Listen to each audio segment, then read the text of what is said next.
Section 1. A faithful servant in exile. In the ancient city of Babylon, far from his homeland, a man named Daniel lived among the captives of Judah.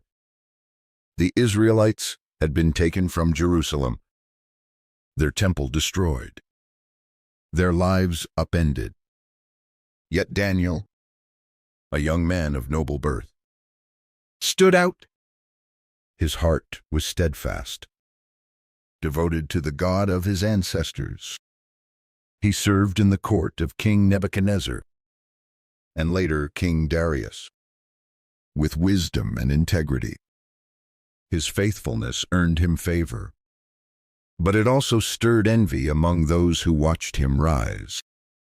Daniel's days were filled with prayer. 3 times each day, he knelt at his window, facing Jerusalem, and spoke to God.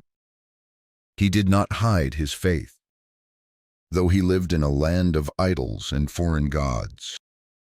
His devotion was like a light in the darkness, unwavering and pure.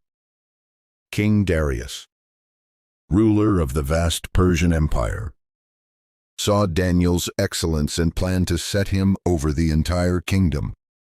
But others in the court, jealous of Daniel's favor, plotted against him.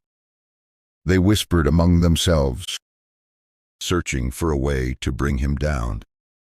The king's advisors, cunning and ambitious, devised a plan. They knew Daniel's faith was his strength, and they would use it against him. They flattered Darius, convincing him to issue a decree. For 30 days, no one could pray to any god or man except the king himself. Anyone who disobeyed would be thrown into a den of lions. Darius, unaware of their motives, signed the decree. The trap was set, and Daniel, with his unyielding devotion, walked right into it. Section 2. The test of faith. The decree spread through Babylon, and the people bowed to the king's command. But Daniel did not waver. He returned to his room, opened his windows toward Jerusalem, and prayed as he always had. His prayers were not loud or boastful, but quiet, heartfelt, a conversation with the God he trusted. The jealous officials watched from the shadows, waiting. They saw him kneel, heard his whispered words, and hurried to the king with their accusations. Daniel, one of the exiles from Judah, defies your decree. They said, he prays to his God 3 times a day. King Darius was troubled. He admired Daniel, valued his wisdom, and knew his heart was true. But the decree was law, sealed with the king's own signet, unchangeable even by Darius himself.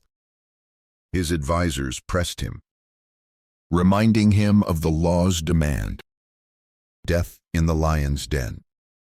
Darius spent the day searching for a way to save Daniel, but the law was ironclad.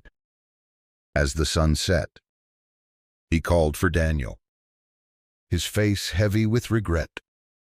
May your God, whom you serve continually, rescue you, he said, his voice low. The soldiers led Daniel to the den, a pit carved into the earth, where hungry lions paced. A heavy stone was rolled over the entrance, sealed with the king's mark. Daniel stood in the darkness, the growls of the lions echoing around him. Yet his heart was calm. He had faced trials before exile, temptation, the fiery furnace with his friends. Each time, God had been with him. Now, in the den. Daniel trusted that same God, the one who never abandoned his faithful. Section 3. The Night of Miracles. The lions prowled, their eyes glinting in the dim light. Their claws scraped the stone floor, their breath hot and heavy. But Daniel stood unshaken. He did not fight or flee. He simply waited, his heart anchored in prayer. Above, in the palace, King Darius could not sleep. He paced his chambers, fasting, refusing music or comfort. His thoughts were with Daniel, the man he had sent to his death. Could Daniel's God save him? He wondered, torn between hope and despair. As the night wore on, something extraordinary happened in the den. The lions, fierce and ravenous, did not touch Daniel. They lay down, their growls softening, their hunger stilled. An unseen presence filled the den, a power greater than their strength. The Bible tells us in Daniel 6:22, "My God sent his angel, and he shut the mouths of the lions. They have not hurt me, because I was found innocent in his sight." Daniel stood in peace, surrounded by beasts, protected by the hand of God. When morning broke, Darius rushed to the den, his heart pounding. He ordered the stone rolled away and called out, his voice trembling with hope, "Daniel, servant of the living God, has your God, whom you serve continually, been able to rescue you from the lions?" A moment of silence hung heavy. Then Daniel's voice rose from the pit, strong and clear.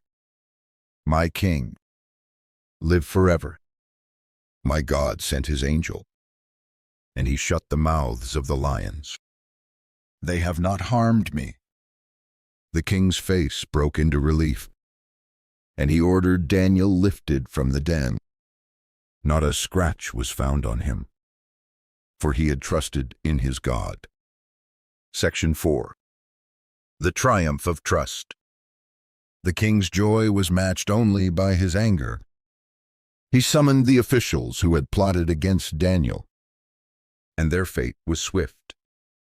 They, along with their families, were cast into the lion's den, where the beasts showed no mercy.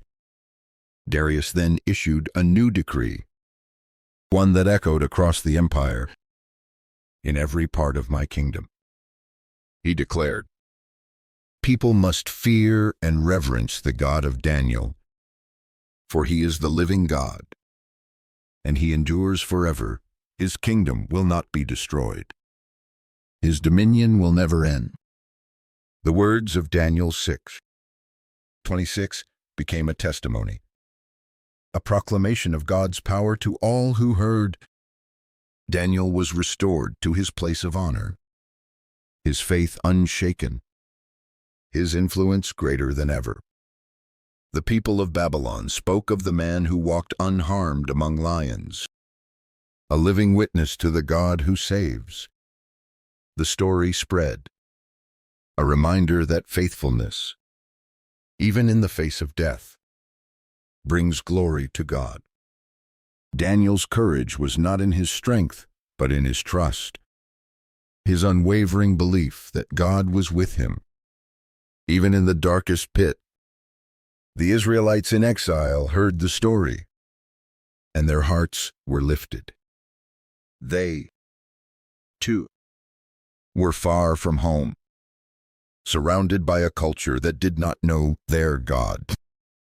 Daniel's deliverance became their hope, a sign that God had not forgotten them.